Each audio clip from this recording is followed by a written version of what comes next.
Gênesis 26.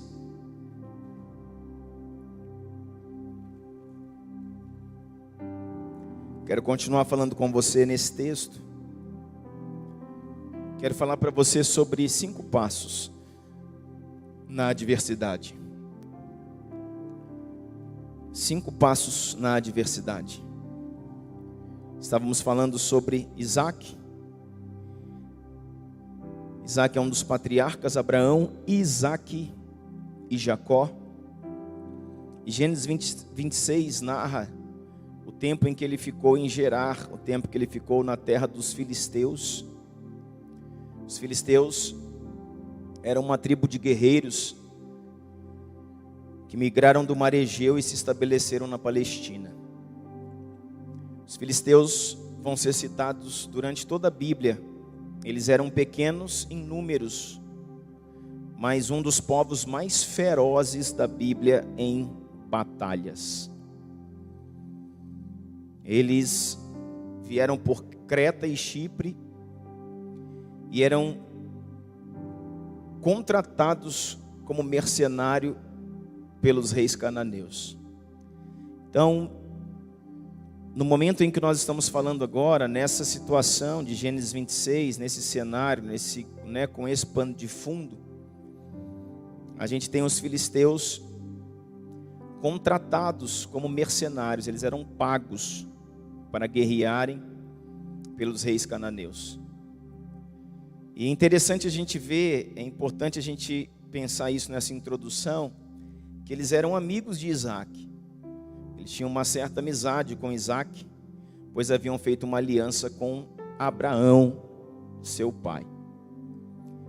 Mas no decorrer da história, lá para frente, eles seriam grandes inimigos do povo de Deus. Na época de Moisés, de Josué, na época dos juízes, na época de Davi, eles seriam grandes inimigos do povo de Deus. Mas aqui, nessa situação de Gênesis 26, eles eram amigos de Isaac, porque eles haviam conhecido a Abraão e tinham feito uma aliança com Abraão. Então Gênesis 26, verso 1 diz assim: sobreveio à terra uma grande fome, além da primeira que ocorreu nos dias de Abraão, e por isso foi Isaac a Abimeleque, rei dos filisteus, em Gerar.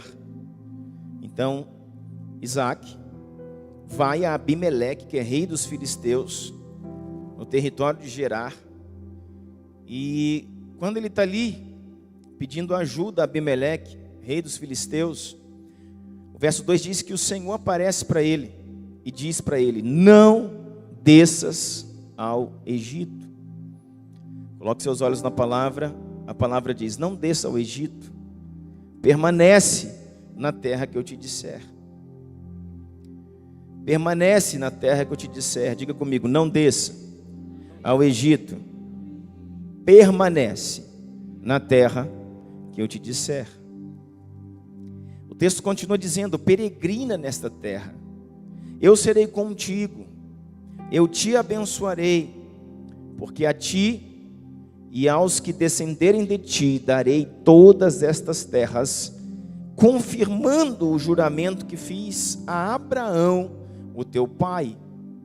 Eu multiplicarei a tua descendência como as estrelas do céu, e lhe darei todas estas terras. Por meio dela serão benditas todas as famílias da terra. Porque, olha o verso 5, olha que forte: porque Abraão, teu pai, obedeceu a minha voz. Olha que fantástico. Nós estamos vendo uma promessa recaindo sobre o filho, porque o pai havia sido fiel ao Senhor. Porque Abraão obedeceu a minha voz e guardou os meus mandamentos e estatutos, guardou os meus preceitos e as minhas leis, então eu te abençoarei. E o verso 6 diz: assim permaneceu, assim habitou Isaque em Gerar. Amém? Senhor, que Tua palavra nos direcione, que Tua palavra abra portais espirituais da nossa mente, no nosso coração, no nosso espírito, para nos levar, Pai, a obedecer, para nos levar a lugares, Deus, de entendimento acerca do que devemos fazer neste tempo. Nos colocamos diante do Senhor e te pedimos, Pai, sabedoria, discernimento, espírito de revelação e sabedoria. Como diz o apóstolo Paulo, espírito de sabedoria e revelação venham sobre nossas vidas em nome de Jesus. Amém, irmãos?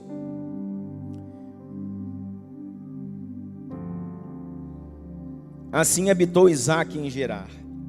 Irmãos, embora Abraão tenha feito algumas coisas que Deus abomina, que Deus condena, e por isso tenha pago por isso, pagou caro por isso. Por exemplo, o Senhor falou a Abraão: não desças ao Egito. Ele foi enviado à terra de Canaã, a terra que manava leite e mel. Mas quando chegou na terra de Canaã, ali naquela terra havia fome, havia seca, havia adversidade, não batia com aquilo que ele esperava. É sempre a velha história que temos ministrado aqui nos últimos dias sobre a expectativa. Pastor, o que é expectativa? Expectativa, irmãos, é esperar, é criar esperança. Mas isso não é bom? Depende. A nossa esperança deve estar no Senhor. A nossa esperança deve estar na promessa. A nossa esperança deve estar no que Ele disse. A nossa esperança deve estar no que está escrito. Mas muitas vezes nós temos esperança numa expectativa, irmãos, que está ligado ao nosso idealismo. Nós temos expectativa em algo que está ligado ao nosso interesse, à nossa vontade. Muitas vezes a nossa ganância e a nossa soberba. Tem coisas que não precisamos, mas queremos. Tem coisas que Deus não disse, mas nós dissemos. Tem coisas que Deus não falou, mas nós falamos. Tem coisas que Deus não prometeu, mas nós queremos. E aí nós, como bons cristãos, como religiosos, muitas vezes que somos, batemos no peito e dissemos: Deus vai me dar, eu declaro. Deus vai me dar, eu ligo. Tá ligado, irmão? Tá ligado? Tá desligado? Tá ligado? Deus vai dar, eu tal. E isso, irmãos, não é fé. Fé nós precisamos ter na palavra que Ele deu, para permanecer no que Ele disse. Amém? Isso é fé. Fé é permanecer no que Ele disse. E se Ele não disse, não adianta eu ter fé para permanecer no que eu quero. Não é isso que é fé. Isso é obstinação. E muitas vezes nós então estamos sendo frustrados pelo próprio Deus. Por quê, pastor? Porque Deus precisa me desligar da minha expectativa para me ligar à sua promessa. Amém? Deus precisa me desligar da minha expectativa para me reconectar à sua promessa. Então Abraão, ele tinha uma expectativa. O Senhor falou para ele: apenas vá para a terra dos cananeus, vá para Canaã. E ali ele foi. E quando ele chegou lá, ele pensava encontrar algo que ele não encontrou. Então ele diz: vão recorrer ao Egito. O Egito era a maior potência econômica da época. Maior potência econômica, maior potência militar da época era o Egito. E ele falou: vou recorrer ao Egito. E o Senhor falou para ele: não vá ao Egito. Mas ele foi ao Egito. Estou falando do Abraão, do pai, não é o Isaque aqui ainda não. Ele foi ao Egito. E quando ele chega no Egito, ele já chega mentindo. Ele vai falar que Sara, em vez de falar que era sua esposa, ele disse que era sua irmã. Se você for ver no contexto, você vai ver aí que tinha um embaraço de família aí, que ela era meia irmã e tal, mas, irmão, uma meia verdade é uma mentira completa. Você entendeu o que eu falei? Esse negócio de mas não é meia verdade e meia mentira é a mesma coisa. Então, isso não justificava o erro de Abraão. Tanto é que ele é punido por isso. A justiça de Deus veio sobre ele, porque não era para ele ter descido. Ele desce ao Egito. Chegando no Egito, ele fala que a esposa dele é irmã dele, aí ele é separado da esposa. A esposa então é levada para o palácio do rei e quase acontece uma tragédia, irmão. Mas, glória a Deus, que não houve. Depois ele recebe de novo a sua esposa. Está entendendo? Agora, o que acontece? O que acontece? Ali, um detalhe do texto que muita gente nunca captou, mas se você for estudar, você vai ver pelo tempo, pelo lugar, que quando Abraão sai do Egito, voltando para onde Deus o havia enviado, ele recebe um presente lá no Egito. E o presente, a Bíblia fala que ele recebe presentes do rei lá no Egito. E um desses presentes que ele recebe é chamado de Agar. Agar era uma escrava egípcia. Se você for ver pela história, pelos contextos, é nesse momento dessa história que Agar passa a andar com Abraão e Sara. E essa escrava egípcia se chamava Agar. Vai lá na frente causar um tumulto danado. Por quê? Porque Sara não engravidava, Sara era estéril e não dava luz. Existia uma promessa sobre Abraão, mas Abraão, estava na espera da promessa que não se cumpria. Então Sara diz para Abraão: deita-se com a escrava, deita com Sara e tenha um filho com ela. E assim ele fez, e nasceu Ismael. E Ismael, você bem sabe que é o pai, das nações árabes e de todas as nações muçulmanas que temos hoje e que vivem em guerra constante com Israel. Veio dessa aventura de Abraão com Agar. E tudo isso tem a ver com o que, pastor? Primeiro, desobediência. Deus falou: não vá, ele foi. Aí quando ele foi, ele mente. Depois, para reparar a mentira, ele recebe um presente de grego. Sabe aqueles presentes que vão te dar dor de cabeça o resto da vida? E aí, irmãos, um abismo chama outro abismo, e vai acontecendo esse tipo de coisa. Ainda assim, com os pecados que houveram na vida de Abraão, Abraão é o patriarca, ele é o pai da fé. E Deus amava demais esse homem, porque ele teve seus desvios, seus pecados, como quase todos os homens da Bíblia, com exceção do nosso Cristo, que nunca pecou. Todos eles tiveram desvios, tiveram pecados, mas Deus amava Abraão. Só que deixa o Abraão lá e vamos falar do filho. Gênesis 26 fala do filho de Abraão, que era Isaac. Era o patriarca chamado Isaac. Você vai ver que ele repete a mesma questão do pai. Quando ele chega aqui nessa região, ele também vai dizer que a sua esposa é sua irmã. Por quê, irmãos? Porque os nossos filhos vão replicar, vão repetir muito daquilo que nós fazemos. Nós precisamos entender que o filho não faz o que vê o pai falando, o filho faz o que vê o pai fazendo. Então, se você só fala, só direciona, só dá ordem, mas você não faz, então seu filho não faz o que você diz, ele faz o que você faz. Então aqui, por uma ação espiritual, a gente entende também sobre legados espirituais, heranças espirituais. A gente vai ver que Isaac, num tempo de dificuldade, de crise, ele vai incorrer na mesma questão. Ele ficou com medo de falar que a esposa, era sua esposa porque ela era bela, e eles ficavam com medo dos inimigos matarem eles para ficar com a esposa. Então eles diziam: não é minha esposa, é minha irmã. Isso era um contexto deles, uma história para que eles permanecessem vivos. Mas algo interessante é que ele também pensou em recorrer ao Egito. Nesse tempo aqui de fome, nesse tempo de seca, Isaac também pensou em descer ao Egito. Só que o Senhor, como falou para o pai dele, falou para ele: não desças ao Egito, permanece na terra em que eu te disser. E Isaac obedece, irmão. Isaac obedeceu, ao contrário do pai, ele não recorreu ao Egito.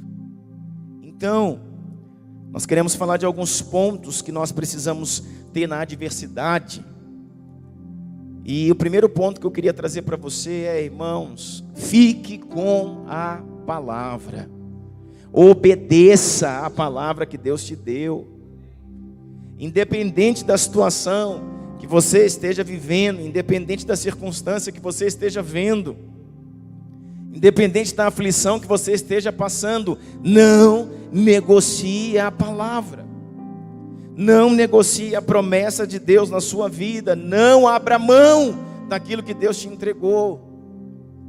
É muito fácil para nós querer recorrer ao Egito. E o que é recorrer ao Egito? Recorrer ao Egito é sair pela tangente, é dar um jeitinho. Recorrer ao Egito é muitas vezes, sair, às vezes por dias, por semanas, por meses, dar uma escapulida do propósito, para tentar, irmãos, fazer com a força do braço aquilo que Deus faria no processo. Só que só cumpre propósito quem resiste o processo. E todas as vezes, irmãos, que você atropelar o processo, lá na frente o processo te alcança e atropela você. Todas as vezes que você quebra um princípio, lá na frente o princípio quebra você. Então não adianta. Parece que eu dei uma driblada e está dando certo. Vai se dar mal. Todo princípio que hoje eu quebro, amanhã ele me quebra. Todo processo que hoje eu atropelo, amanhã ele me atropela. Nós estamos num tempo de política. E como, irmãos, no tempo de política como esse, as pessoas costumam a negociar o inegociável. Como tanta gente negocia a sua fé, negocia o seu chamado, negocia a sua posição, em nome de uma promessa, em nome de um saco de cimento, em nome de um cargo, em nome do emprego que o fulano, beltrano vai arrumar para você. Tanta gente nega o seu Deus, nega a sua fé, nega a dependência que precisava ter no Senhor, em nome de qualquer pessoa, em nome de alguém, em nome de uma influência, em nome de qualquer coisa. Isso é descer ao Egito, isso é recorrer ao Egito. Quero mostrar para você um texto fortíssimo aqui, que está em Isaías, que fala sobre isso. Abre aí comigo. Isaías 30, verso 1, diz assim, a palavra de Deus: ai dos filhos teimosos, ou dos filhos rebeldes, diz o Senhor, que tomam conselho, mas não de mim. Joga para mim aqui, gente, Isaías 30, verso 1, deixa eles abrirem lá.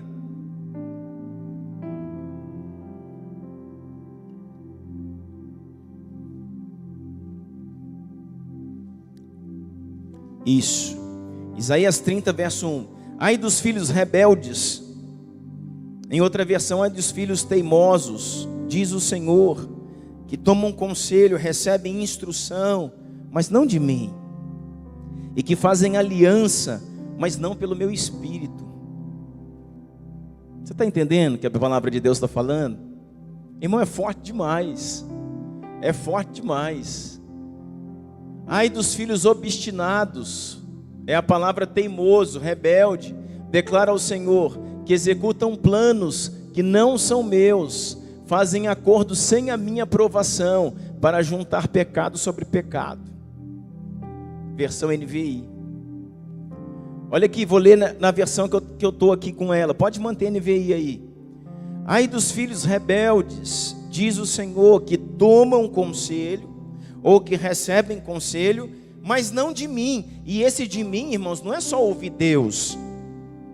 É ouvir Deus, é ouvir sua palavra,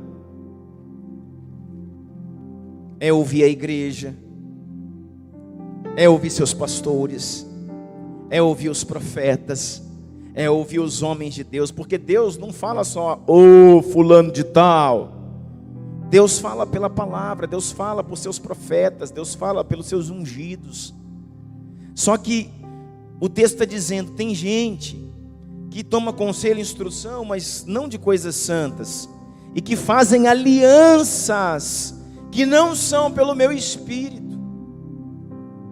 Fazem aliança que não são pelo meu espírito.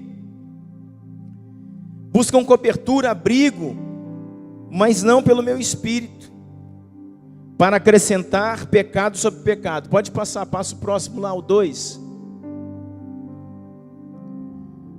Que descem ao Egito sem consultar-me, para buscar proteção no poder do faraó e refúgio na sombra do Egito. Então, ai dos filhos rebeldes que fazem o quê? Que buscam cobertura, abrigo, mas não pelo meu espírito, para acrescentar pecado sobre pecado, que se põem a caminho para o Egito, sem pedirem o meu conselho, para se fortificarem com a força de Faraó, e para confiarem na sombra do Egito. Pode passar o próximo aí, o 3. Portanto, a força de Faraó se tornará em vergonha, e a confiança na sombra do Egito em humilhação ou confusão. Quando que a gente ia pensar que um texto desse estava na Bíblia, tão claro desse jeito? Olha, mas a proteção do faraó lhe trará vergonha, e a sombra do Egito lhe causará humilhação.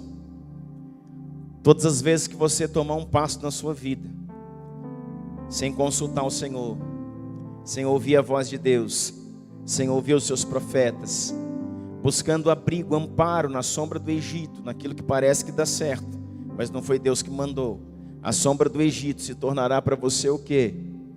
Vergonha e humilhação. Esse é o tempo, irmãos, da gente entender que nós precisamos ficar com a palavra, com aquilo que Deus tem nos dado. Deixa eu dizer uma coisa para você.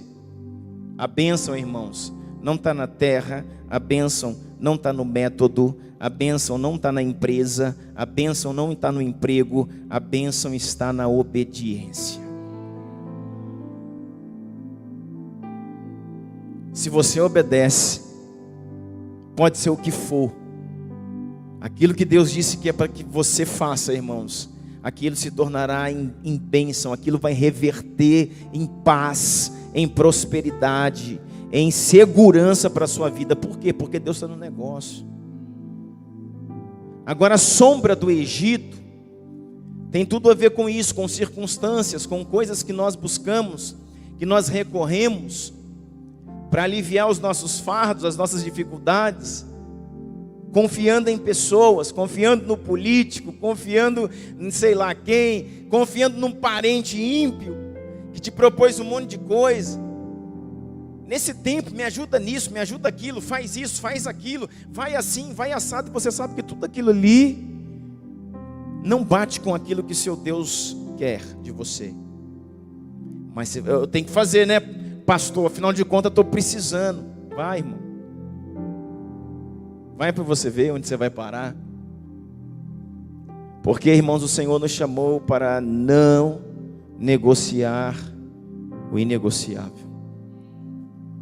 Nós precisamos nos manter. Quero aqui falar uma coisa que é meio até dura de se ouvir, mas sabe por quê, irmãos? As pessoas que estão perto da gente, nossos familiares, nossos amigos, muitas vezes não se convertem.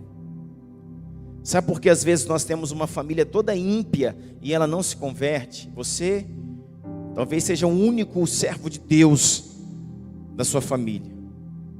Seus amigos que estão perto de você, eles não se convertem, porque todas as vezes que uma crise, uma adversidade vem sobre a sua vida, que eles esperam ver você fixado no Deus que você prega para eles, esperando o milagre de Deus para a sua vida e celebrando o Deus da sua salvação, você recorre ao Egito.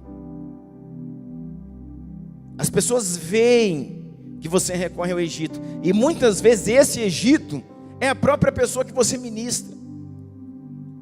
É alguém da sua família que, cara, todo errado, todo embaraçado, todo atrapalhado, mas ele tem influência, ele tem nome, ele tem dinheiro, e quando no tempo da dificuldade, é ele que você pede o cartão emprestado.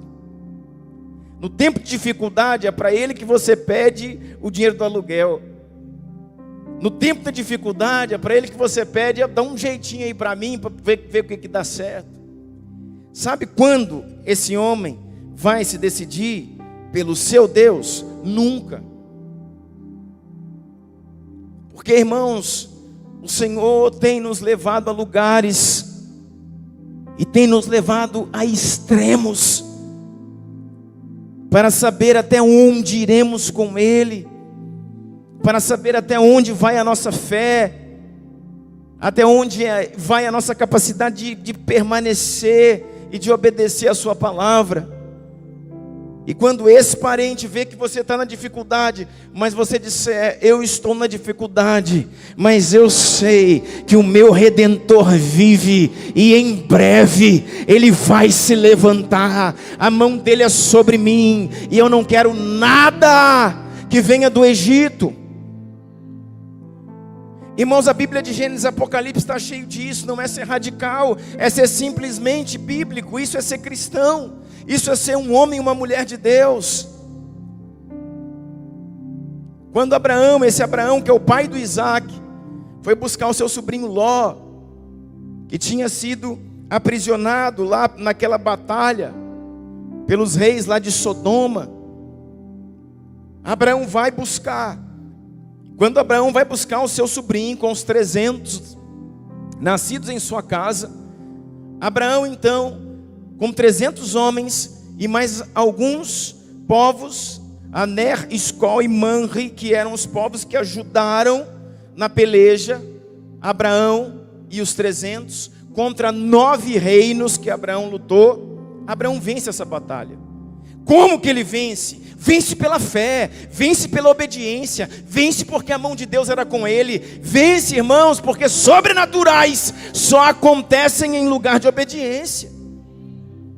Como que um homem com 300 soldados vence 9 nações? Porque ele estava num lugar de habilitação, no lugar onde Deus está pronto a agir com milagre, porque é um lugar, irmãos, da promessa, da obediência. E quando ele vence essas nações, os despojos de 9 reinos vêm para Abraão. Abraão sai de uma guerra mais rico, muito mais rico do que ele já era, porque ele toma os despojos. Quem vence a guerra fica com os despojos dos reinos vencidos. Então agora ele tem ouro, prata, os animais, os rebanhos, os soldados de 9 reinos. Mas sabe o que acontece? Diz que no Vale do Rei, ele passa por 2 lugares. E quando chega, o rei de Sodoma, para falar com ele, ele diz assim: pode pegar tudo aquilo que era teu.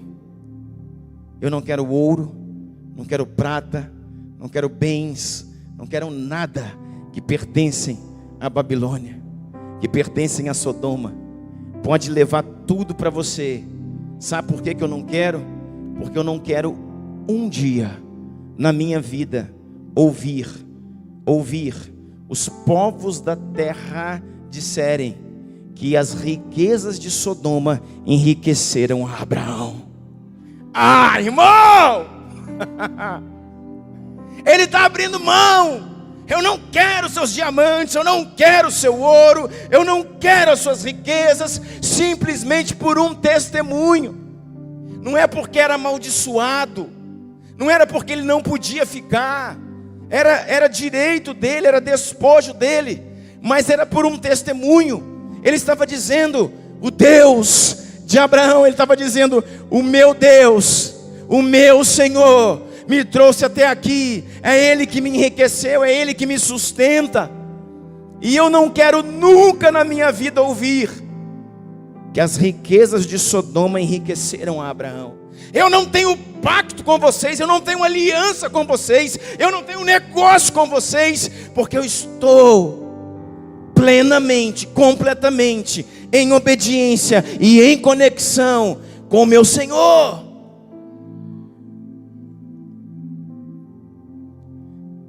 E poderíamos falar aqui de vários outros casos.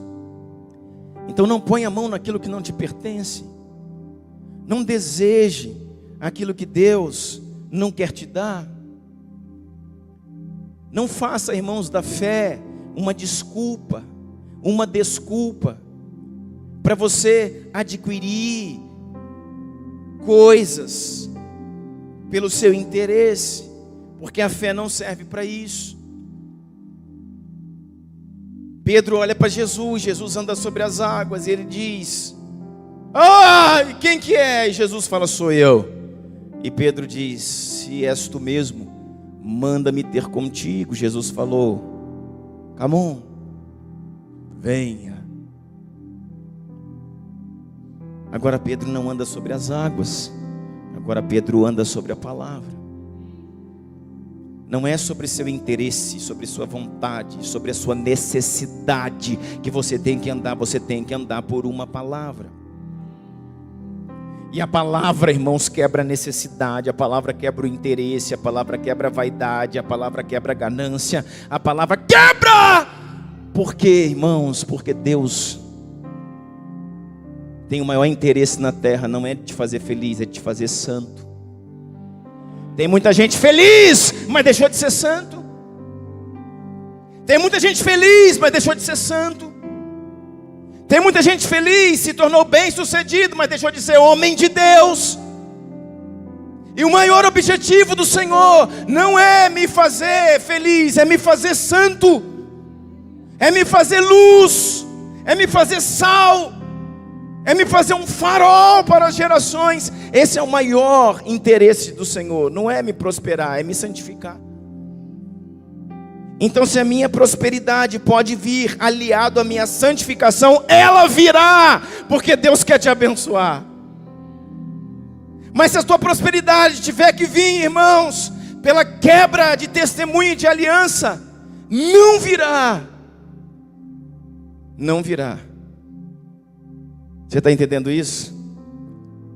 Permanece no lugar que Ele te falou. Não recorre ao Egito, não.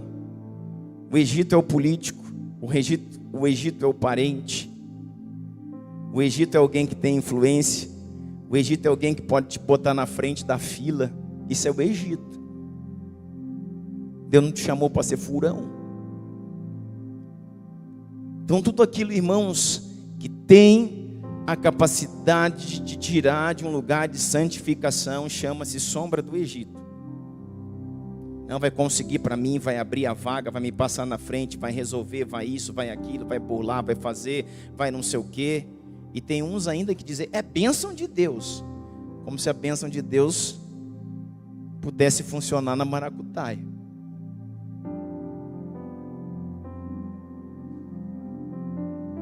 Não é bênção não. É sombra do Egito. Aí você entra nela. Uau, ficou bom aqui, ó, fresquinho. É sombra, sombra é lugar de fresca. Só que diz assim o texto: passarão os dias, os processos chegarão, as folhas dessa sombra cairão, o sol baterá fortemente, e aquilo que um dia foi, ou seja, será sombra, se tornará para você vergonha e confusão. Assim diz a palavra do Senhor. Não é esse pregador que diz. E o Senhor diz então para Isaac: permanece na terra. E ele permaneceu. Aí diz o texto assim, continuando o texto: Deixa eu achar onde eu parei. Verso 12. Primeiro ponto, irmãos, fique com a palavra. Obedeça aquilo que Deus te disse.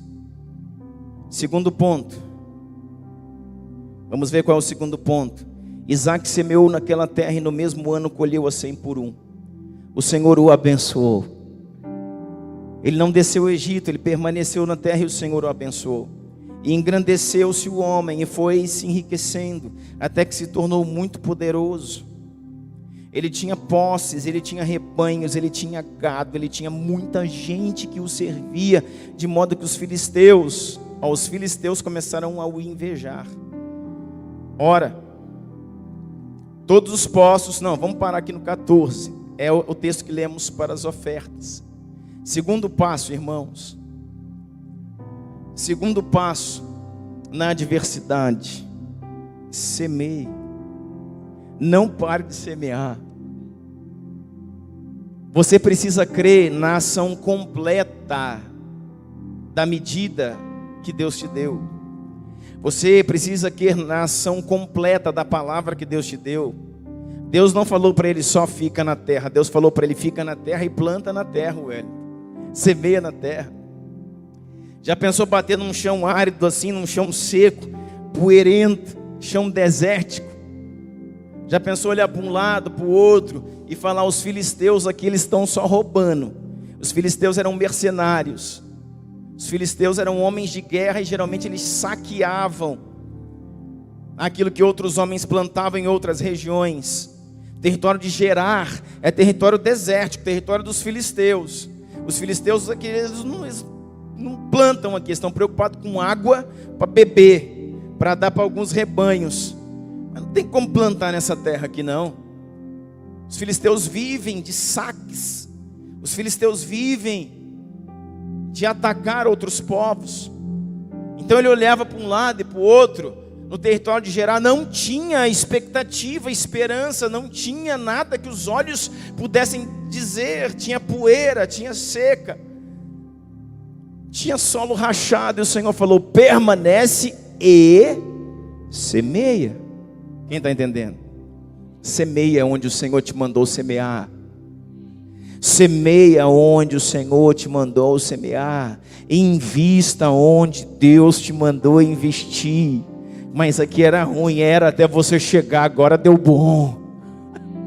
Mas aqui não dá nada, não dava até você chegar. Mas aqui não vendia até você começar a vender. Aqui não produzia até você começar a produzir. Porque quero repetir para você, o que dá certo, irmãos, não é uma empresa diferente, não é um produto diferente, não é um lugar diferente. O que dá certo é a obediência ao Senhor, aonde Ele te mandou ficar e fazer. Planta nessa terra, semeia na terra. Pastor, semear no deserto Isaac olhou para Deus e falou, o Senhor está de brincadeira comigo? Semear no deserto, na terra de poeira? Semeia na terra. Não desças ao Egito. Teu pai já foi lá e deu ruim para ele. Você sabe, irmãos, que porque o pai dele, Abraão, foi para o Egito, é que o povo de Israel ficou depois preso 400 anos, lembra de 400 anos lá no faraó, até que Moisés viesse, com 430 anos libertasse o povo. Aquilo ali foi uma consequência do pecado de Abraão, que era pai dessa geração. Então o Senhor falou, teu pai já foi lá e já deu ruim, fica na terra, e ele ficou. Agora falou, planta na terra, investe na terra, e ele investiu. Irmão, deixa eu dizer uma coisa para você, não pare de investir. Não pare de acreditar que aquilo que Deus colocou na sua mão vai frutificar. Tenha atitude. Muitas vezes nós temos uma natureza, irmão, de ser sanguessuga. A gente só quer receber, a gente só quer ganhar. Em todo lugar que a gente está, em todo ambiente que a gente chega, perto de toda pessoa que a gente está, a gente quer ganhar, que a gente quer ser abençoado, a gente quer receber. Falou em receber, corre para a fila. Deus está te chamando para mudar a sua lente. Deus quer mudar a sua lente, irmãos. Nesse segundo semestre de ano, Deus quer mudar a sua lente. Deus quer te tirar de um lugar de provido para ser provedor. De um lugar, irmãos, de assistido para dar assistência. Para isso você precisa crer no potencial de uma semente. A semente na sua mão, ela vai morrer, sabe por quê? Porque a semente precisa de terra. A terra sem a semente, ela continua sendo terra, ela não muda em nada. A terra sem a semente é terra, mas a semente sem a terra é nada. A semente sem a terra, ela morre. Passou o período dela, que ela poderia produzir, a semente apodrece, a semente se perde, porque a semente foi feita para ir para a terra. Terra sem semente continua sendo terra, semente sem a terra morre. Para de guardar aquilo que Deus falou que é para você semear. Para de comer a semente. Tem muita gente comendo semente. Pão se come, semente se planta. Planta semente. Planta no reino, planta no órfão, planta no necessitado, planta na viúva, planta nas missões, planta na igreja, planta naquilo que Deus se alegra, planta na obra. Creia que você é mantenedor do reino de Deus, que você é um homem que Deus vai prosperar, para dar voz a quem não tem voz, para ser luz para quem não tem luz, para resgatar os oprimidos, os cativos. Você precisa acreditar nisso. Semeia. Sai desse lugar, irmão, de mendigo. Sai dessa visão de mendigo. Sai dessa visão de que só quer receber. Eu não tenho. Tem sim. Já diz meu pastor que ninguém é tão pobre que não tenha o que dar. E ninguém é tão rico que não precise de receber. Está entendendo isso? Ninguém é tão pobre que não tenha o que dar, que não tenha o que semear. Porque se ele não tiver o que semear, aí ele vai morrer mesmo. Porque Deus só multiplica aquilo que você coloca na terra. Deus só multiplica aquilo que você planta. Você está entendendo isso? É dando que se recebe, é plantando que se colhe. Então, por mais que você não tenha, se você não plantar, você nunca vai ter, vai continuar não tendo.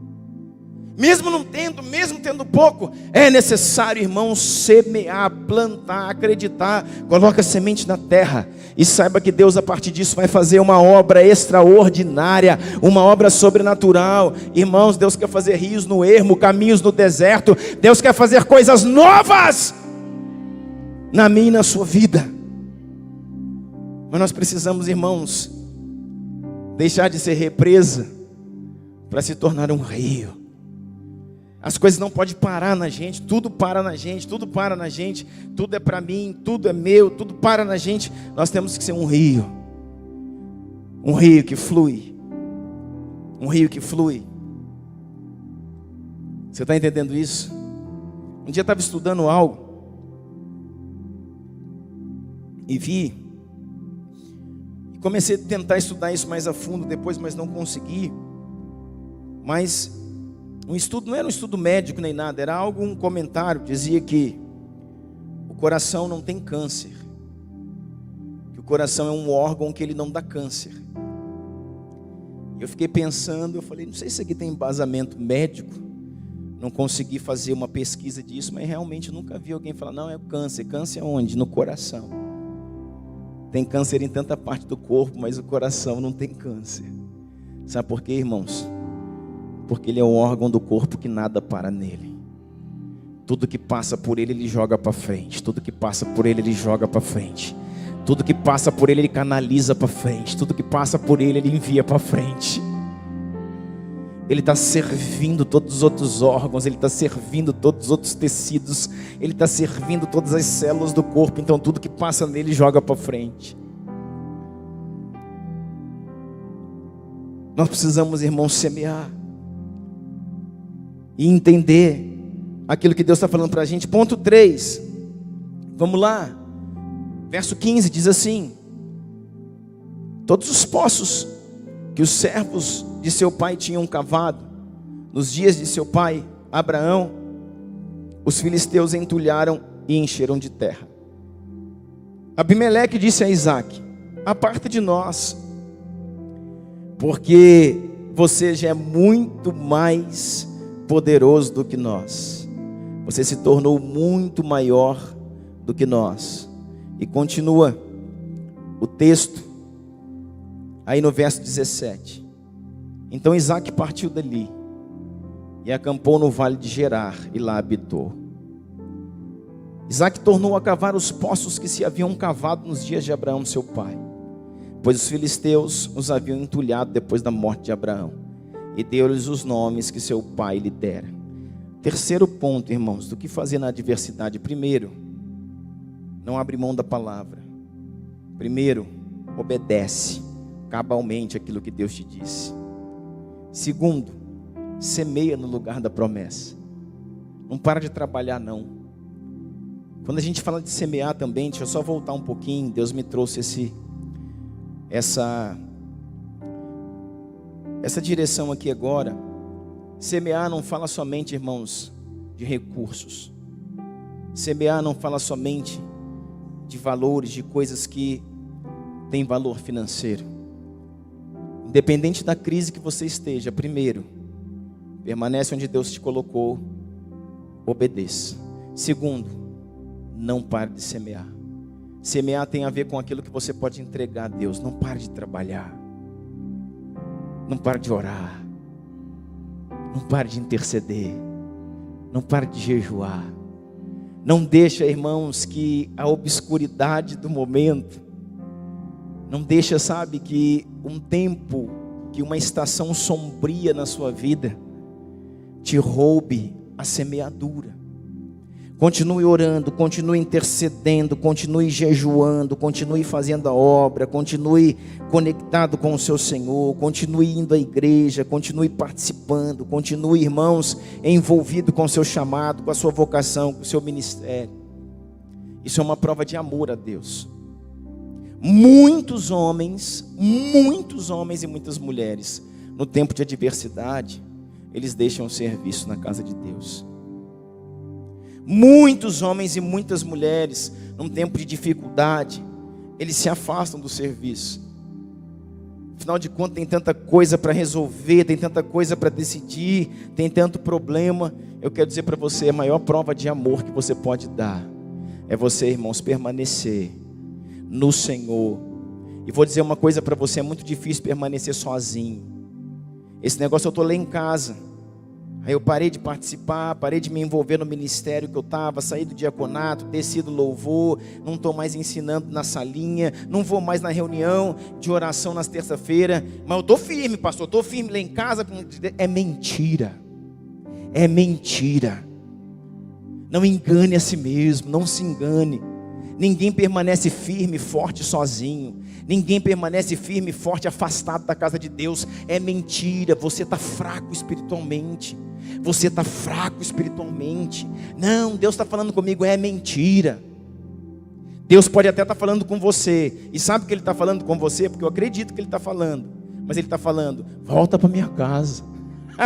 É isso que Ele está falando. Volta para minha casa, vai trabalhar para mim, me ajuda a cumprir o meu propósito na terra. É isso que Ele está falando para você. Se Ele está falando outra coisa, não é Deus falando. Se Ele está falando, fica em casa, fica de boa aí, está tudo tranquilo, não é Deus que está falando com você. Não é Deus. O Salmo 133 diz que é na comunhão dos santos que Ele ordena a sua bênção e vida para sempre. Deus não deixa de ser Deus em lugar nenhum, irmãos. Eu não estou dizendo que Deus não vê sua oração fora da igreja, por favor, não é isso que eu estou dizendo. Eu não estou dizendo se você está impossibilitado de vir na casa de Deus, aí Deus não te ouve. Não é isso que eu estou dizendo. Eu estou dizendo para pessoas, irmãos, que vêm acumulando tempos, semanas, meses, alguns já vão inteirar anos, que uma crise, uma decepção na sua vida, um problema difícil que ela passou, arrancou ela do chamado, do ministério, da vocação, do serviço para Deus. E até hoje ela não conseguiu ainda se reorganizar para poder servir ao Senhor. Até hoje ela não conseguiu se reconectar com o seu chamado, com a sua vocação, com o seu serviço ministerial. Isso tem a ver com sementes. Isso é uma semeadura na sua vida e é uma prova de amor que você dá para Jesus. Tá difícil, Jesus, mas eu continuo trabalhando para ti, porque é a única coisa que faz a minha vida de fato ter sentido.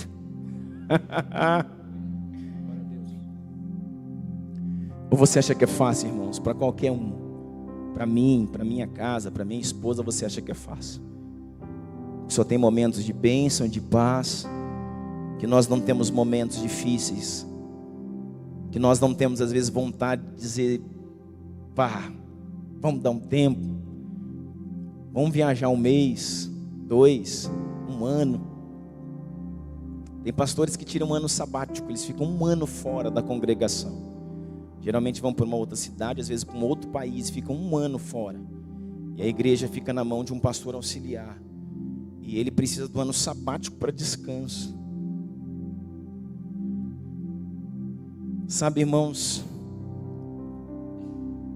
todo descanso é necessário. O tempo para sua casa, para sua família é necessário. Mas nós estamos dando tantas desculpas a não se envolver com a urgência de Deus, que é alcançar um mundo que galopa em passos largos para o inferno. Tem tanta coisa na nossa mão que pode ser feita. Tem tanta coisa na nossa mão que pode ser feita. Sabe, eu tenho recebido tantos testemunhos aqui no WhatsApp, irmãos. Aqui no WhatsApp eu tenho recebido tantos testemunhos da escola de hombridade. Alguns são impactados positivamente, outros são impactados até negativamente, fecha o coração, entra em paranoia. Mas eu tenho recebido, sabe, cada um que eu recebo dizendo, pastor, eu nunca ouvi nada disso, nada parecido com isso na minha vida. E como eu precisava ter um abalo, para que as coisas pudessem começar a fazer sentido na minha história.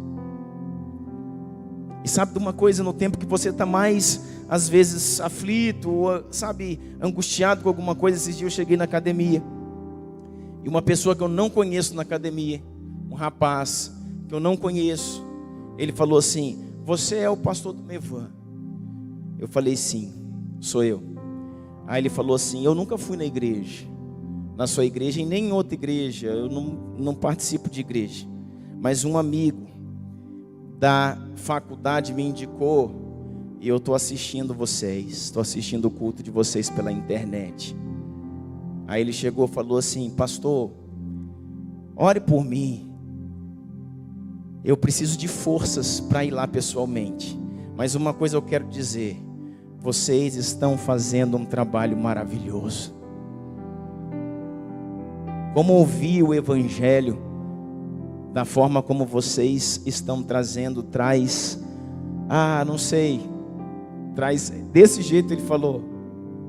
Sabe, ao mesmo tempo que é bom, a gente entra numa crise, mas num desejo de resolver. Eu falei, é isso mesmo, irmão, tem que acontecer. Então a gente pode fazer muita coisa. E isso também é uma semeadura. Terceiro ponto, irmãos, que eu quero falar aqui para vocês permanece aonde Deus te colocou. Não pare de semear. Terceiro ponto, irmãos, resista, permaneça nas resistências. Quero dizer para você que todas as vezes que você der um passo para Deus, irmãos, você dá um passo para Deus, Satanás também dá um passo em direção a você para te resistir. Eu costumo dizer que todas as vezes também que Satanás dá um passo em sua direção, Deus dá 2 para proteger a sua vida. Sabe, em todo lugar da sua vida, em todo momento vão haver resistência de todas as áreas. E aqui, algo muito interessante que essa palavra diz, é que os próprios aliados de Isaac, que eram os filisteus, disseram para ele, sai da nossa terra. Você cresceu demais, você se enriqueceu demais, multiplicou o seu gado, você tem muitos servos, você veio aqui, quando chegou aqui pediu abrigo para nós, pediu ajuda para nós, Abimeleque, rei dos filisteus. Mas agora você é maior do que o nosso povo, você se tornou muito forte. Então assim, para que você não nos domine, para que você não faça de nós seus servos. Vai-te embora, vai catar um canto para você, você não é mais bem-vindo perto da gente. E Isaac sai com o seu povo, com a sua família, com os seus servos, com aquilo que ele tinha. E sabe o que é interessante, detalhe do texto? Diz que ele vai desentulhar os poços que seu pai Abraão havia aberto no tempo dele. Irmãos, isso fala de continuidade. Isso fala de uma ação geracional da igreja.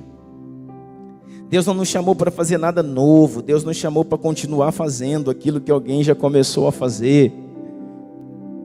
Deus nos chamou para dar continuidade. Eu sempre digo, irmãos, que nós temos que captar a lenha, mas sem desprezar as brasas. Nós temos que captar a lenha, porque lenha é aquilo que vai queimar. Lenha é aquilo que vai queimar. Lenha é aquilo que ainda tem força. Lenha é aquilo que está fazendo barulho. Lenha é aquilo que está queimando e dá fogo alto. Lenha é aquilo que dá calor. Lenha é aquilo que dá energia. Só que, irmãos, a lenha vira brasa e a brasa vira cinza. E a cinza tem seu lugar. A cinza, que é o processo ali quase que final, ela não pode ser desprezada. Por quê? Porque, irmãos, quando os homens naquele tempo entravam no lugar de buscar sabedoria em Deus, sabedoria, o que eles faziam? Vestiam de pano de saco e colocavam as cinzas sobre a cabeça, em sinal de humilhação e de busca de sabedoria, e iam procurar os anciãos com a cinza na cabeça. Um dia eu falei: Deus, mas para que isso? O Senhor é estranho, o Senhor tem umas coisas assim. E sabe o que Deus me disse? Disse para mim, o Senhor falou assim: cinzas na cabeça. Os homens chegavam então diante dos anciãos com as cabeças parecidas, dizendo assim: nós ainda não temos as cinzas, vocês têm.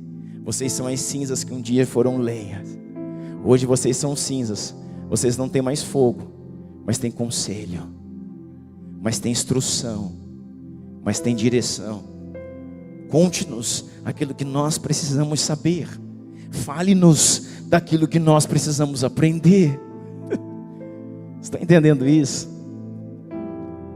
Então, irmãos, o Isaac ele não vai lá na terra simplesmente e começa a abrir poços em qualquer lugar. Ele abre os poços que o seu pai Abraão no tempo dele havia aberto, e os filisteus tinham entulhado. Sabe por que, irmãos, que Isaac se enriqueceu? Por um motivo. O primeiro deles, a obediência. Mas a obediência trouxe a Isaac um componente fundamental daquele tempo: água. Ninguém tinha água. O texto começa falando de uma grande seca. O texto começa falando de uma poderosa seca que teve naquele tempo. Então, a água, irmãos, era o principal componente de um tempo. Era algo que tinha valor e que é uma necessidade para o gado, para as plantações. Os filisteus não tinham água, mas Isaac tinha água. Sabe o que é interessante você pensar? Que presta atenção comigo, assim que estuda a Bíblia, se os filisteus entulharam os poços de Abraão, eles sabiam onde estavam os poços de Abraão. Se eles entulharam os poços de Abraão, quando eles chegaram lá, os poços não estavam entulhados. Mas se eles entulharam, é porque não tinha água, senão eles não tinham entulhado. E o que eles buscavam era água. Então eles disseram: aqui não tem água, não tem nada, vamos entulhar esses poços. Mas o que é interessante? O interessante é quando Isaac chegava num poço entulhado e desentulhava o poço. Vamos desentulhar os poços do meu pai. Aí eles iam desentulhando aquele poço profundo que é lá, né, no canal de águas. Vamos desentulhando, tirando lixo, terra, pedra, vamos tirando. Quando eles desentulhavam os poços, a água estava lá. Ah, Jesus. E aí ele bebia, a esposa bebia, os filhos bebiam, as famílias bebiam, os animais bebiam, e aí eles cresciam. Por quê? Por causa da água. O que estava em volta deles estava tudo verde, o que estava em volta deles, os animais estavam gordos. porque conseguiam beber da água. A água vinha e trazia vida àquilo que era vegetal. E os animais comiam daquilo ali. Então os animais estavam gordos, todo mundo tranquilo, porque tinha uma fonte de água viva junto deles. Irmãos, essa fonte só pode ser Ele. Essa fonte só pode ser Ele. Essa fonte só pode ser Jesus. A fonte de água viva. Sabe o que é interessante? Quando os filisteus mandaram Isaac embora, eles foram. E aí eles deixaram os poços que estavam lá junto dos filisteus e saíram. Quando eles saíram, olha outro fato interessante. Quando eles saíram, o poço que tinha água já não tem mais, o poço secou. Aí eles chegaram numa região, desentulharam os poços e acharam água. Aí os filisteus vieram e disseram: esse poço é nosso, esse poço é da nossa terra. Nós não queremos vocês perto de nós. Vão mais longe e deixem esse lugar. Por quê? Porque eles queriam um poço. Aí Isaac não contendia. Isaac pegava as coisas dele e dizia: vamos embora, família, vamos filhos, vamos embora. E eles iam. E quando eles iam, o poço secava. Que mistério é esse, irmão? Por que você está preocupado com o lugar da empresa? Por que você está preocupado com o produto que se vende? Por que você está preocupado que alguém já fez ali e não deu certo? Por que você está preocupado com essa estratégia aqui? Por que você está preocupado? Preocupe-se apenas em ouvir o Senhor. O que eu faço, Deus? Como eu faço? Aonde que eu abro? O que eu vendo? Como é que eu faço, Jesus? Está entendendo isso? E aí o poço secou. Aí os filisteus viram que eles foram mais à frente. E lá eles encontraram um poço entulhado. Poço de quem? De Abraão. E eles desentulharam o poço, desentulharam o poço, desentulharam o poço. Lá no fundo acharam água. E vem os filisteus de novo e contende contra o poço. Esse poço é nosso, essa região é nossa. Vocês ainda continuam perto da gente. Vai-te embora. E eles pegam e vão de novo. E o poço seca. De forma que eles começaram a entender que a bênção não estava sobre o poço, estava sobre Isaac. Quando verem você crescer, cumprir seu propósito, se desenvolver, seja em qual for a obra, seja qual for o ramo, seja qual for a área da sua vida, sabe o que as pessoas têm que reconhecer? Não é que você tem um bom curso, não é que você tem um bom produto, não é que você tem um bom projeto, é que você serve ao Deus de toda a terra. Sabe por que ele é abençoado? Porque ele tem Jesus. Não adianta fazer o que ele faz do mesmo jeitinho que ele faz, não vai dar ruim para nós. Não adianta nem copiar o produto, copiar o lugar, não adianta, porque não é o produto, é Ele. Deus tem um negócio com esse cara aí, irmão, tudo que ele põe a mão vira ouro. Deus tem um negócio com esse cara aí, tudo que ele faz está sendo abençoado. Porque o coração é puro, porque os passos são de santificação. E o lugar, irmãos, da permanência é a obediência. É o lugar da obediência. Sabe o que eu quero dizer para você nesse terceiro passo que estamos falando? Resista àqueles que querem entulhar os seus poços. Quantas vezes você sonhou, você pensou, você quis alguma coisa e veio alguém e entulhou seu poço, entulharam meus poços. Quantas vezes quiseram te passar para trás? Quantas vezes quiseram copiar o que você faz? Ou talvez foi você que quis copiar o que o outro faz, né? Faz isso não, irmão. Deus tem algo específico para você e vai ser muito melhor do que o qualquer outro faz. Copia o mundo não. Pede para Deus a fórmula que Ele te dá, do que for. Faz da forma como Deus te disser. Mas muitas vezes, irmãos, te julgaram, mal julgaram, te atacaram. entulharam seus poços. Muitas vezes você perdeu gente perto de você, gente que você amava, gente que você gostava, te deixaram, saíram de perto de você. Você perdeu amigos, você perdeu até familiares muitas vezes, irmãos, família, guerra por herança, por recurso, por dinheiro, por ideias, tantas coisas, irmãos, tanta confusão. Só que o Senhor está dizendo, permanece. E o Senhor está dizendo, não briga por causa de pouca coisa não, busque em mim, que eu te dou a solução. Sabe que eu costumo dizer, quando ele saiu desse lugar, o primeiro poço que ele abriu, ele botou o nome de Eseque. A palavra Eseque, irmãos, no hebraico, é a palavra contenda, é a palavra rilia, a palavra briga. Por isso que ele chamou esse lugar de Eseque. Eseque queria dizer confusão. Terceiro ponto na adversidade: permaneça, irmãos, no Senhor, no meio da confusão. Permaneça, não guarde ofensa. Não guarde ofensa. A ofensa é uma isca de Satanás. A forma como você responde à ofensa, ou ela te destrói, ou ela te eleva em níveis de autoridade espiritual. Está entendendo isso? A forma como você responde à ofensa. A palavra Eseque significa contenda. Então, suporte no Senhor a contenda. E irmãos, fuja dela. Fuja dela. O poço chamava contenda. Os filisteus falaram, é meu, é meu, é meu. E ele falou, então fica com o poço. E ele deu linha, ele saiu fora de lá. Só que quando ele saiu, o poço secou. Aí ele chegou em outro poço entulhado e desentulhou os poços. Vai desentulhar poço, irmão. Parece que é mais difícil, e é mesmo. Pastor, eu fiz tudo aqui, ficou bonzinho. Quando estava tudo redondinho, me tomaram. Quando estava tudo funcionando, me passaram a perna. Quando estava tudo redondinho, me traíram. Quando estava tudo organizadinho, contenderam contra mim. Deus tem coisas maiores para você. Creia que aquele que te chamou é fiel para cumprir. Creia que essa estação hoje é ruim, amanhã será melhor.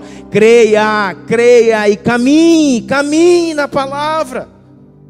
Caminhe na palavra. Irmãos, o tempo é o maior aliado do propósito. Quantas vezes alguém chegou para mim, pastor, mas isso, mas aquilo, mas aconteceu, foi, disse, fez, não sei o quê. Descansa, irmão. O tempo já começou a passar. E em pouco tempo, Ele mostrará os seus resultados. O tempo é o maior aliado do propósito. Descansa. Aquilo que é de Deus, Deus sustenta, ainda que você não goste. Aquilo que é de Deus, Deus mantém, ainda que você não concorde. Mas o que não é de Deus, irmãos, Ele mesmo se incumbe de espalhar. Ele mesmo se incumbe de derrubar. Ele mesmo se incumbe, irmãos, de paralisar. Está entendendo isso? Descansa. Então, irmãos, o primeiro poço se chamou Eseque, contenda. E eu gosto de falar da contenda justamente com os homens, as adversidades, as guerras da vida, as perseguições, as rilias. E aqui eu quero que você se veja nesse lugar. Você não somente, irmãos, sendo ferido, mas você também ferindo. Você também ferindo. Você também sendo muitas vezes, irmãos, ingrato, desleal com quem esteve com você, com quem te ajudou, com quem caminhou com você, com quem comeu 1 quilo de sal, com quem construiu junto. E quando estava pronto, você falou, é meu, esse poço é meu, vai-te embora. E a pessoa foi. Só que as águas desse poço que hoje você bebe, elas vão secar.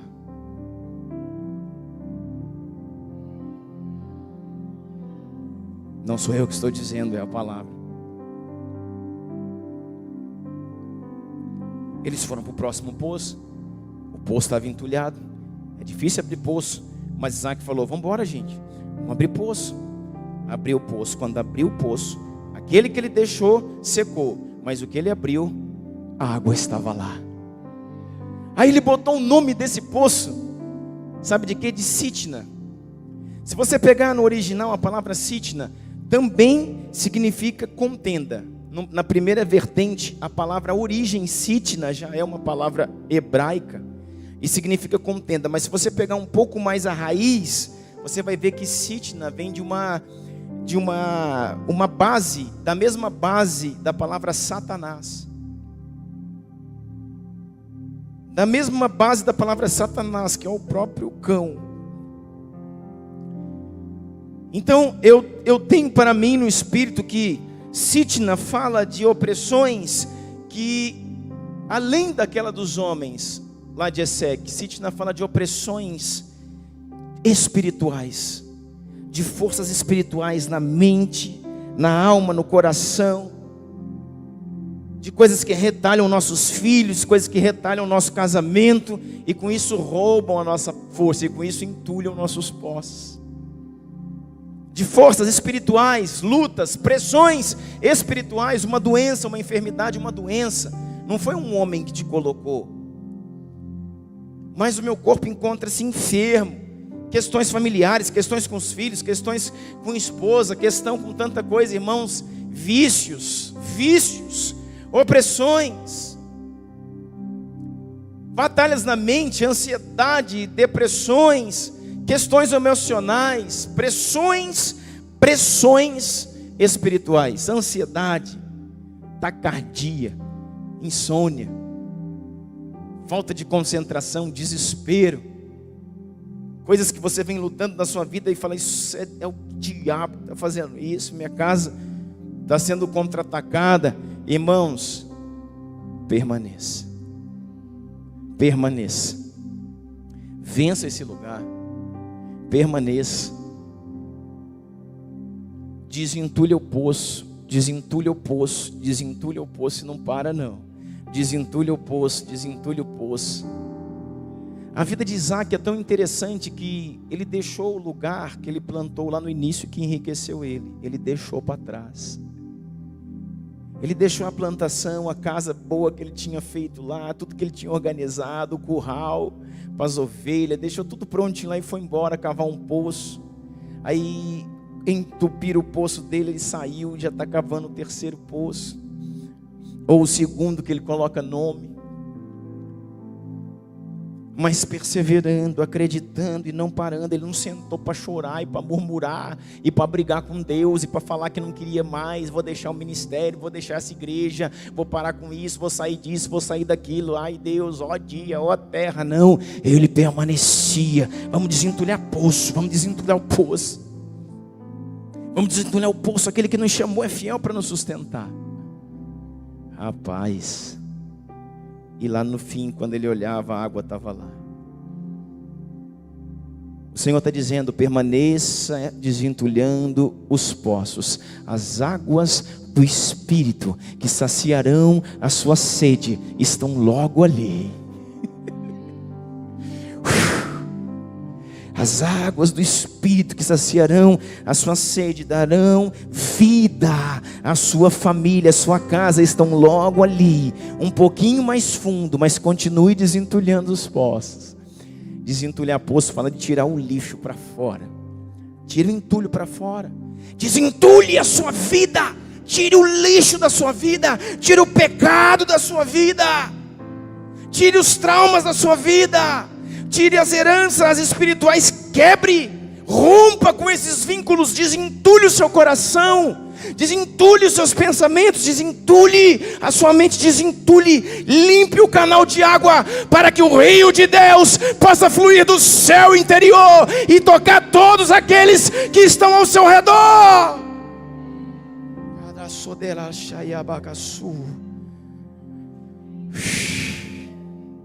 Sabe de uma coisa? Só quem vence Sitna e Esek recebe de Deus um Reobote. O terceiro poço que Isaac abriu. Ele abriu, desentulhou, achou água novamente. E com aquele poço não contenderam mais. Ele ficou aguardando, irmão. Mas ninguém veio perturbar, ninguém veio reclamar, ninguém veio atacar, ninguém veio julgar. Aquilo que era uma resistência humana, sabe? Deu tempo, deu linha, saiu pela tangente. Aquilo que era resistência espiritual também saiu, aquele peso, aquela opressão, aquela disfunção na casa, no trabalho, no físico. Todo aquele peso espiritual também cessou. E ele abre o terceiro poço. Quando ele abre esse poço, está tudo em paz, está tudo tranquilo. E ele fala, o nome desse poço não é mais contenda, Eseque, não é mais Sitna, Satanás. O nome desse poço é Reobote. A palavra significa porque o Senhor nos deu lugar de descanso. Deus nos deu um lugar de descanso. Só recebe Reobote, irmãos, um lugar de descanso quem vence Sitna e Eseque. Eseque e Sitna recebe um Reobote, um lugar de descanso. Quarto ponto para a gente terminar a mensagem. Quarto ponto na adversidade: gratidão. Quando ele recebe Reobote, depois você lê o texto aí, ele reúne toda a família agora, e eles levantam um altar para o Senhor. Até então eles vinham só levantando, irmãos, o serviço, a oração, a batalha espiritual, a guerra, o desentulhar do poço, que fala do desentulhar das nossas vidas. O poço somos nós. Não é da terra que brota água, é do homem que brotará água.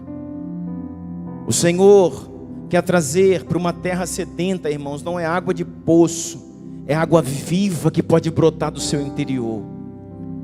Isso que nós precisamos entender.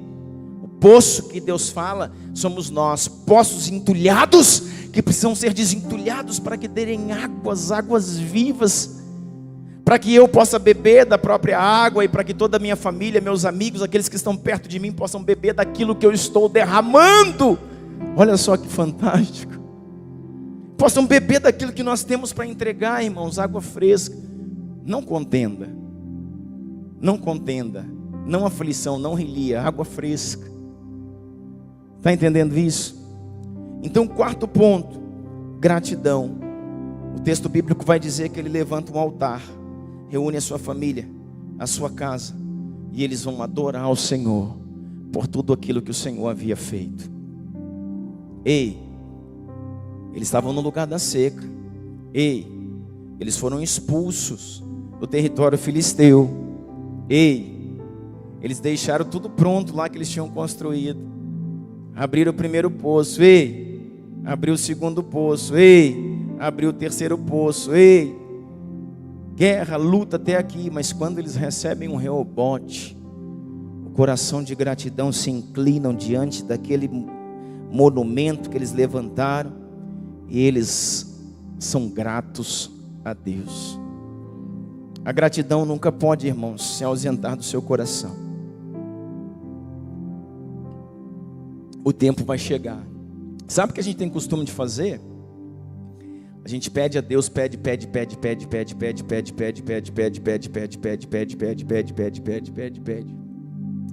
por uma mesma bênção muitas vezes.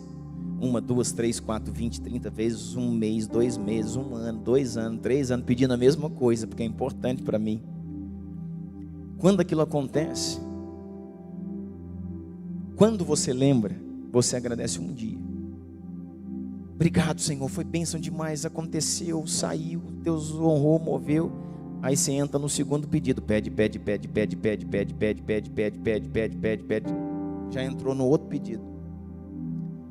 Você orou por algum ano, 1 ano, 2 anos, 5 anos, e agradeceu um dia. É ou não é? Agradeceu um dia. Aí já entrou na outra fila, irmãos. Para de pedir um pouquinho. Fala, Jesus, quero pedir nada não, tenho muito mais do que eu mereço. Quero pedir nada não, Pai, quero pedir nada não. Então o que você veio fazer aqui? Dizer que eu te amo. dizer que eu te adoro, dizer, Pai, que eu estou feliz porque Tu és a minha esperança, o meu socorro. Dizer, Pai, que meus dias não têm sentido sem o Senhor, mas no meio de toda luta, de toda... Do que Deus vai falar, quem o Senhor quer que eu procure, com quem que o Senhor quer que eu fale, o que o Senhor quer que eu faça, qual é o próximo passo da minha vida, diga, e eu assim farei. Aí Deus pode falar uma coisa, irmãos, que era a última coisa que você queria que eu ouvisse, e aí você não vai obedecer. Então, se você não está pronto para obedecer, não pede para Deus falar. Mas a gente tem que entrar nesse lugar de propósito. Deus, eu tenho um monte de coisa para resolver, mas o Senhor sabe de todas. Não quero pedir nada não, quero pedir para o Senhor, me usa mais na sua obra, me usa mais no propósito. O que o Senhor quer que eu faça? Quem está entendendo o que eu estou dizendo? Isso é gratidão, irmãos, aleluia, glória a Deus. E o último passo, deixa eu abrir aqui, o último passo, para a gente poder orar, o último e quinto passo, 5 passos na adversidade, é você, irmãos, agir com misericórdia. Texto bíblico vai dizer assim, ó, deixa eu achar aqui, o texto bíblico vai dizer assim, Gênesis 26, 26. Então Abimeleque veio a Isaac em Gerar, olha quem vai procurar ele, com Auzate, seu amigo, e Ficol, o chefe do seu exército. E perguntou-lhes Isaac, por que vieste ter comigo? Visto que me odiais, vocês me odeiam, o que vocês vieram fazer aqui? Me expulsaste da sua terra? E eles responderam, temos visto claramente que o Senhor é contigo.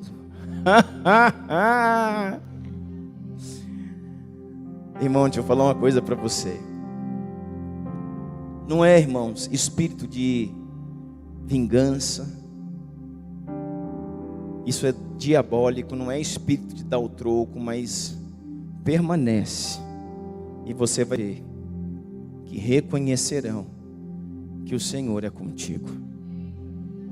O tempo é o maior aliado do propósito. Esses homens vieram, aí o Isaac falou assim, poxa, nós já estávamos em Reobote, a gente já estava no tempo de descanso,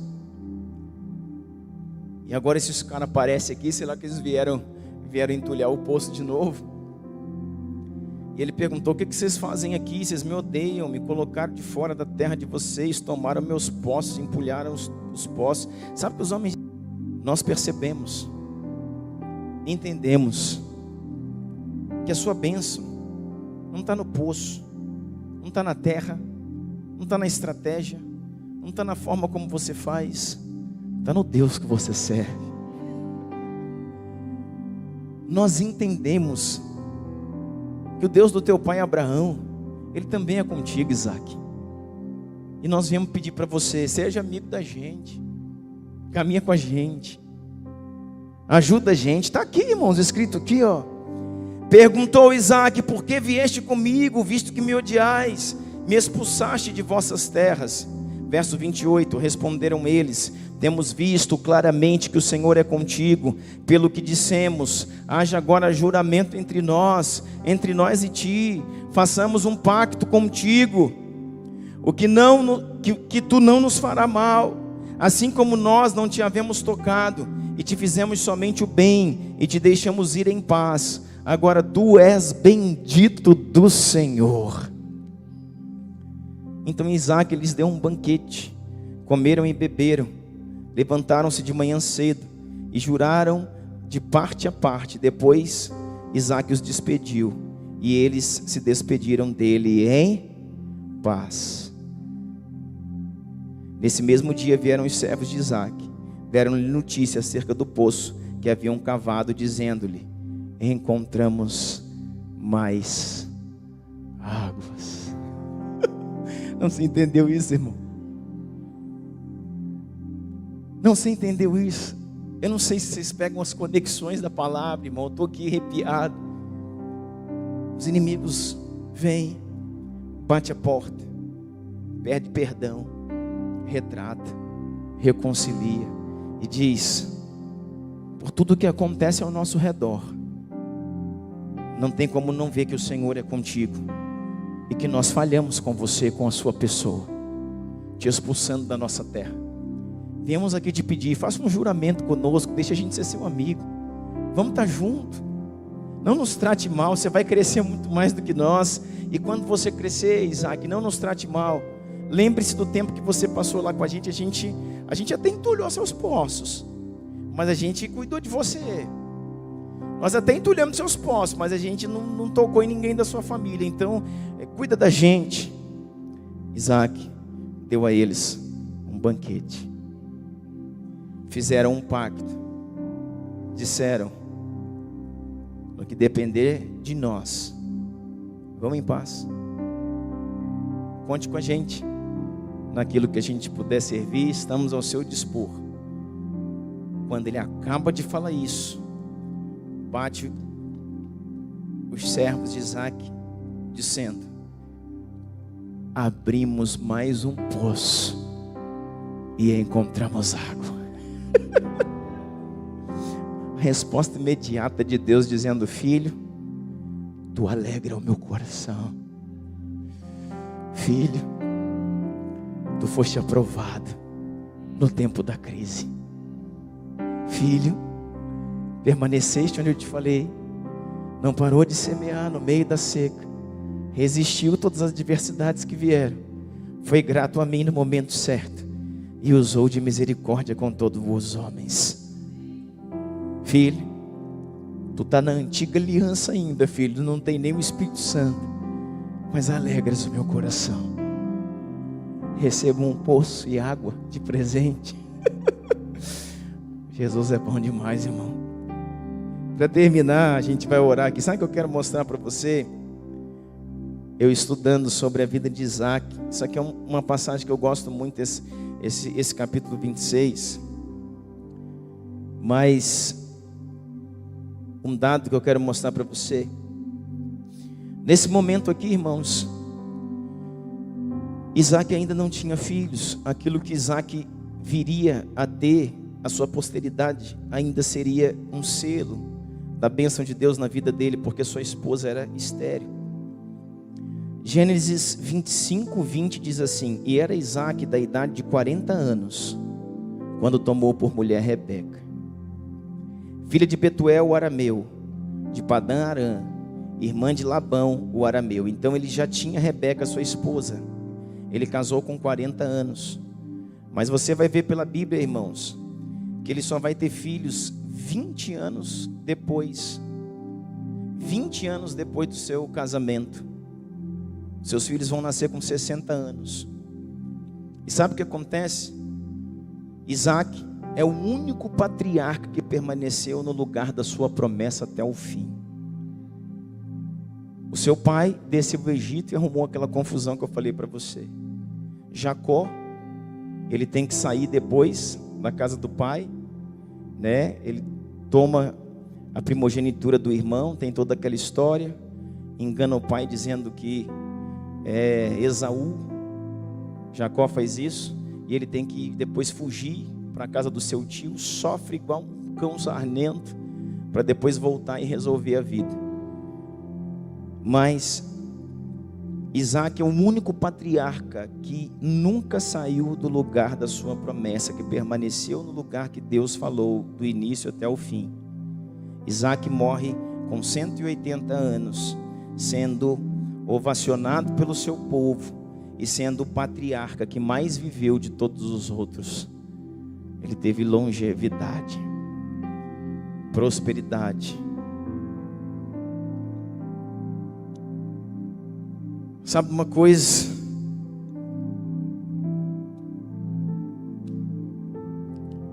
Que o Senhor nos ajude a viver 5 pontos na adversidade. Talvez, irmãos, um desses pontos esteja precário na sua vida. Talvez exista uma brecha, uma lacuna aberta no entendimento de alguma dessas questões. Mas o Senhor nos traz essas 5 pontos para que a gente possa entender e possa alcançar no Senhor a bênção de Deus. Amém? Fica de pé comigo, vamos orar.